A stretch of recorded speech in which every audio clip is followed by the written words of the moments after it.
വയനാടിന് കൈത്താങ്ങുമായി കുരുന്നു വിദ്യാർത്ഥികൾ. Kodakara government LP സ്കൂളിലെ വിദ്യാർത്ഥികളാണ് മുഖ്യമന്ത്രിയുടെ ദുരിതാശ്വാസ നിധിയിലേക്ക് സംഭാവനകൾ നൽകിയത്.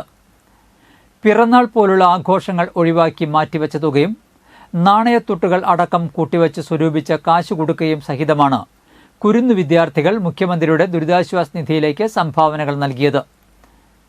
സ്കൂളിൽ നടത്തിയ പരിപാടിയിൽ കൊടകര ഗ്രാമപഞ്ചായത്ത് പ്രസിഡന്റ് അമ്പിളി സോമൻ, പ്രധാനാധ്യാപിക MK ഡൈനി എന്നിവർ ചേർന്ന് വിദ്യാർത്ഥികളിൽ നിന്ന് തുകകൾ ഏറ്റുവാങ്ങി. പഞ്ചായത്ത് അംഗം CD Sibi, PTA president Sandesh Narayanan, MPTA president Manjusha Satheesh തുടങ്ങിയവർ സംസാരിച്ചു. അധ്യാപകരും വിദ്യാർത്ഥികളും രക്ഷിതാക്കളും സന്നിഹിതരായിരുന്നു.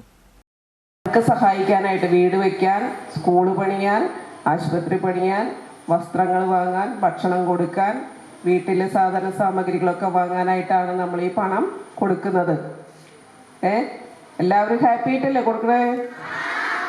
അപ്പോൾ ഇനി ഒരു ദുരന്തം ഉണ്ടാവരുത് അല്ലേ? അങ്ങനെയല്ലേ ആഗ്രഹിക്കുന്നത്? ഇനി അഥവാ ഉണ്ടായാൽ നമ്മളെല്ലാവരും അവരെ സഹായിക്കും.